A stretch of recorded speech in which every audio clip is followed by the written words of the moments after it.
चलिए, good morning आप सभी को। आज हम लोग सेशन जो लेकर आए हैं 1.2 का लेकर आए हैं, 9th विद्या प्रकाशन। तो जब हम विद्या की बुक पढ़ रहे हैं, 9th की क्लास है हमारी और सेशन हम लेकर आए हैं 1.2। ठीक है, चैप्टर का नाम है 1.2 प्रश्नावली है।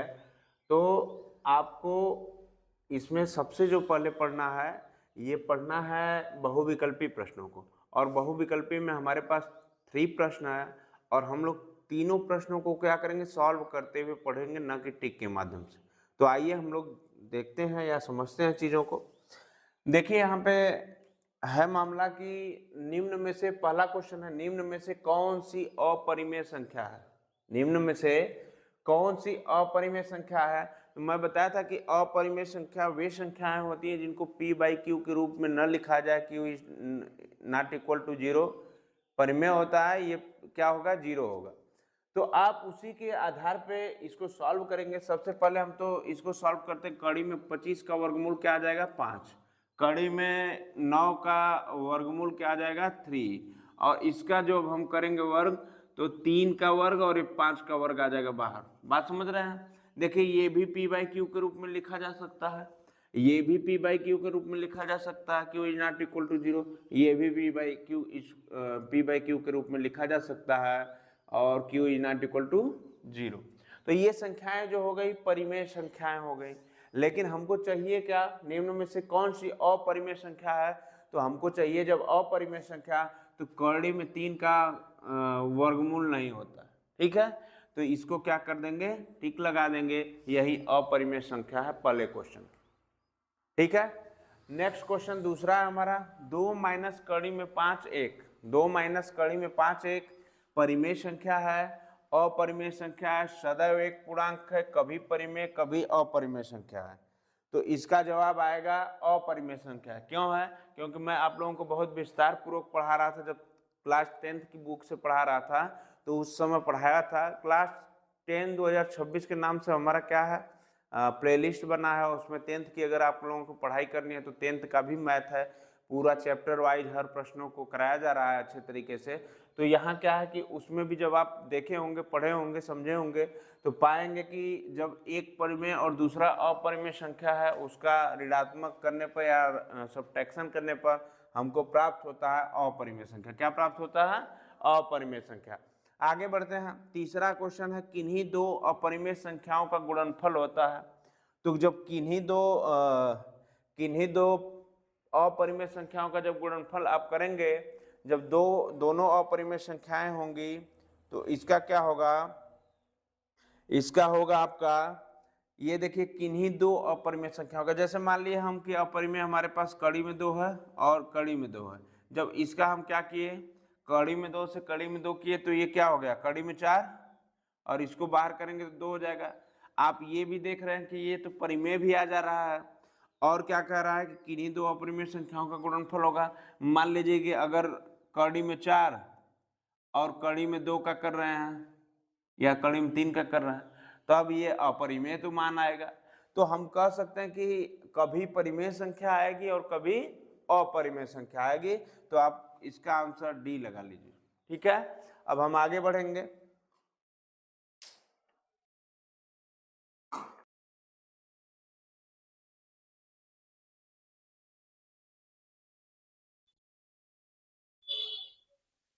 आइए हम लोग वर्णनात्मक प्रश्नों के अति लघुत्तरी प्रश्नों पर बल देते हैं। अति लघुत्तरी प्रश्न क्या है, पहला है, नीचे दिए गए कथन सत्य है या असत्य है, कारण के साथ अपने उत्तर दीजिए।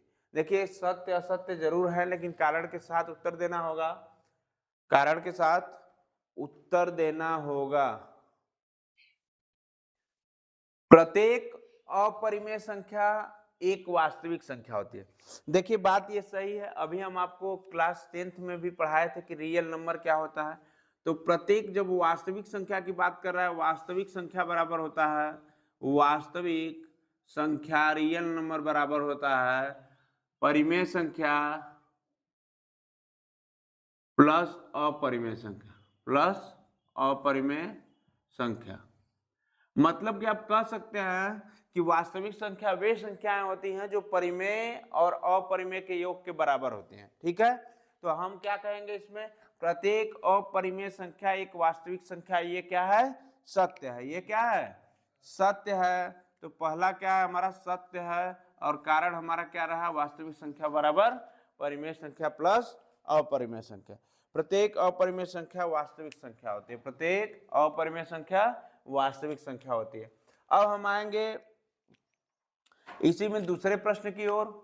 दूसरा प्रश्न कह रहा है कि संख्या रेखा का प्रत्येक बिंदु कड़ी में यम के रूप में होता है, जहां यम एक क्या है, प्राकृतिक संख्या होती है। तो ये असत्य है, कोई भी ऋण संख्या किसी प्राकृतिक संख्या का वर्गमूल नहीं हो सकती। ठीक है, तो यहां लिखेंगे असत्य, और कारण में लिखेंगे कोई भी कोई भी कोई भी ऋण कोई भी ऋण संख्या किसी प्राकृतिक संख्या का वर्गमूल नहीं हो सकती। प्राकृत संख्या का वर्गमूल असत्य है, क्योंकि कोई भी ऋण संख्या किसी प्राकृतिक संख्या का वर्गमूल नहीं हो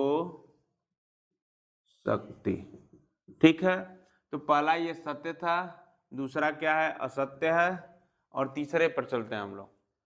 तीसरा है प्रत्येक वास्तविक संख्या एक अपरिमेय संख्या होती है। तो ये भी बात तो सत्य है, ये भी बात क्या है, सत्य है, क्योंकि अभी हमने आप लोगों को बताया है कि वास्तविक संख्या बराबर क्या होता है, ये सत्य है, वास्तविक संख्या बराबर वास्तविक संख्या बराबर जो होता है परिमेय और प्लस अपरिमेय के बराबर होता है। मतलब आप कह सकते हैं कि वास्तविक संख्या में इंक्लूड हो जाता है परिमेय भी और अपरिमेय भी। तो प्रत्येक वास्तविक संख्या एक परिमेय अपरिमेय संख्या क्या होती है, ठीक है, इसको नोट कीजिए।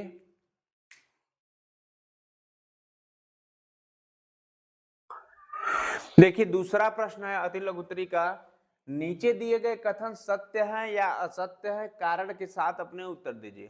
केवल सत्य असत्य नहीं लगाना है, क्यों हुआ कैसे हुआ ये भी करना है आपको, कारण भी देना है।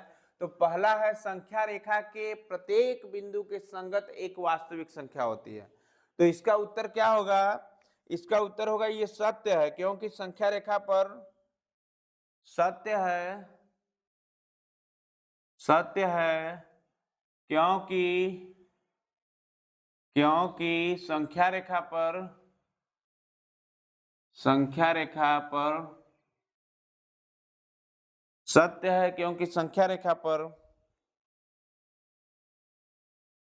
प्रत्येक बिंदु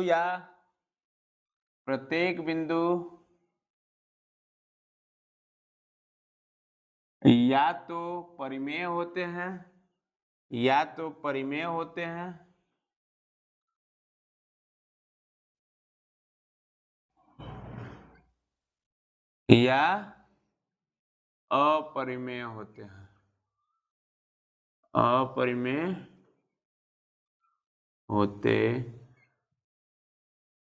ठीक है, ये रहा आपका आंसर।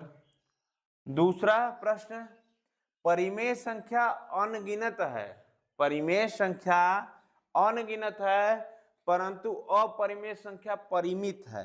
तो इसका ये क्या है, असत्य है, ये क्या है, असत्य है। ये क्या है, असत्य है, क्योंकि कोई भी ऋण संख्या असत्य है, क्योंकि परिमेय तथा परिमेय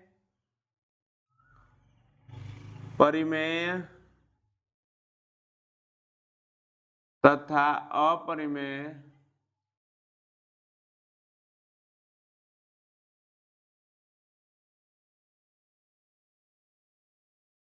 परिमेय संख्या तथा अपरिमेय संख्या दोनों प्रकार की संख्याएं अपरिमित होती हैं। असत्य है क्योंकि परिमेय तथा अपरिमेय दोनों प्रकार की संख्याएं अपरिमित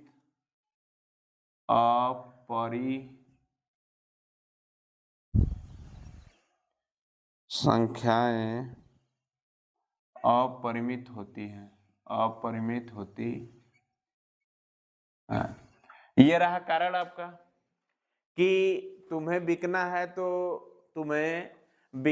तो व्यापार भी हो सकता है, चाहने वाला तुम्हें बिकना है तो व्यापार भी हो सकता है, चाहने वाला खरीदार भी हो सकता है, चाहने वाला खरीदार भी हो सकता है, तो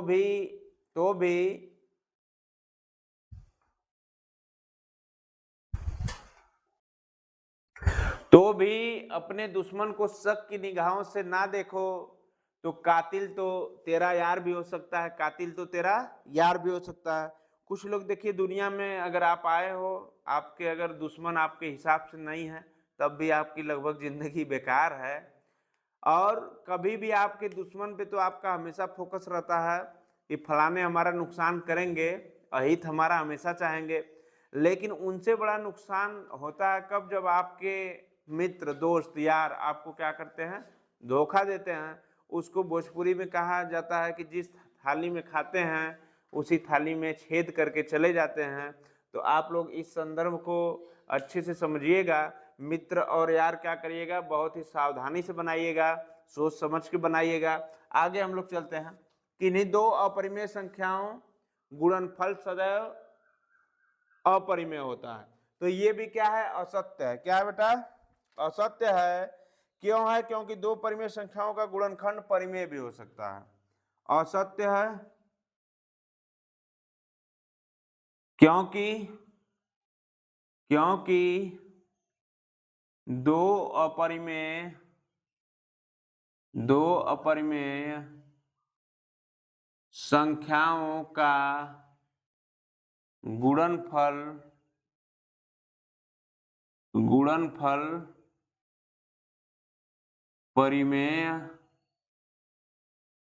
परिमेय भी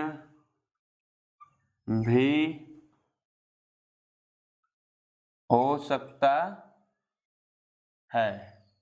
जैसे हम कह सकते हैं कि अगर बात कर रहे हैं कि मान लीजिए कड़ी में 18 और किसका गुणनखंड करेंगे, कड़ी में 2 का, तो ये क्या हो जाएगा, गुणनफल इसका 6 हो जाएगा, जो कि क्या है, एक परिमेय संख्या है। बात समझ रहे हैं। तो ये कारण सहित स्पष्ट है। चौथा हम आते हैं, कड़ी में p एक अपरिमेय संख्या है। कड़ी में p एक अपरिमेय संख्या है जहां p एक पूर्ण वर्ग नहीं है। तो ये कथन क्या है, बिल्कुल आपका सत्य है, बिल्कुल आपका सत्य है, क्योंकि यह p बाई क्यू के रूप में, क्योंकि यह p बाई क्यू के रूप में नहीं लिखा जा सकता है। ठीक है, आप लोगों का सब चारों क्या हुआ, ये जो अति लघुत्तरी प्रश्न थे समाप्त हुए। आप इनको क्या करिए, नोट कीजिए।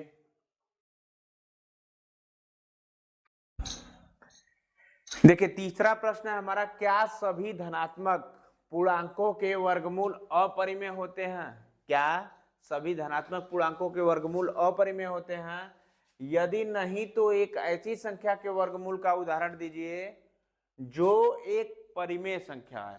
तो देखिए सबसे बड़ी बात यह है कि ये तो बिल्कुल सत्य है कि सभी धनात्मक पूर्णांकों के वर्गमूल अपरिमेय होते हैं। ये क्या है, नहीं है। क्या है, नहीं है।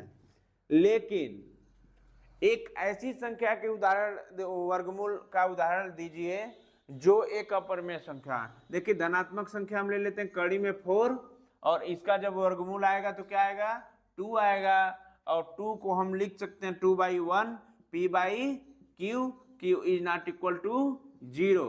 अतः क्या है आपका उदाहरण सहित परिमेय संख्या है। आप क्या करिए, नोट कर लीजिए।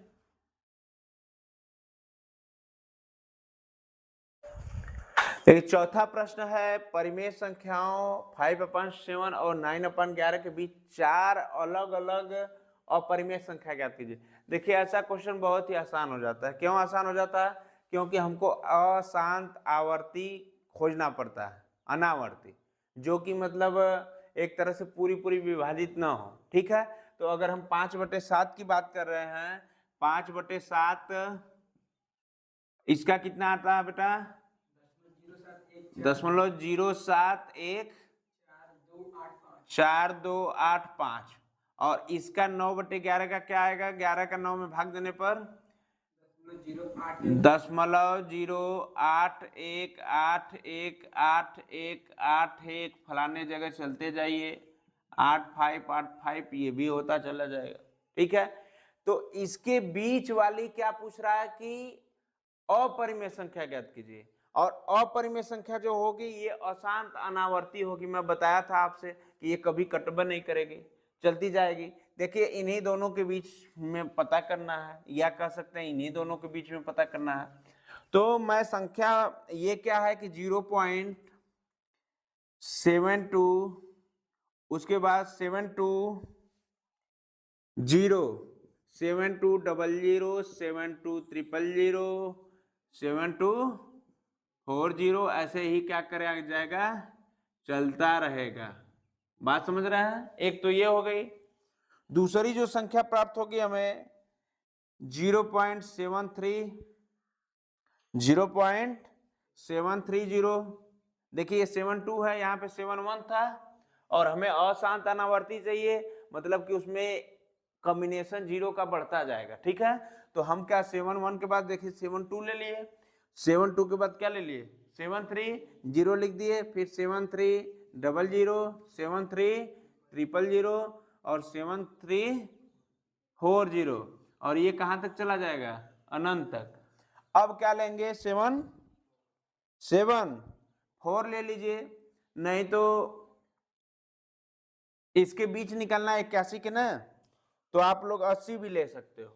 ठीक है, जैसे 0.80 100 100 100 140 150 160 ऐसे ही करता चला जाएगा। ठीक है, नेक्स्ट एक संख्या हम लेते हैं 0.80 800 800 840 850। ठीक है, इसी तरह करते जाएंगे डॉट डॉट डॉट। ये क्या है? संख्याएं जो हैं 5 सकते हैं कि 5/7 और 9/11 के बीच है। कितनी संख्या? 4 संख्या आपसे पूछा था, चारों संख्या आप क्या कर लेंगे? नोट कर लेंगे। ठीक है, नोट कीजिए।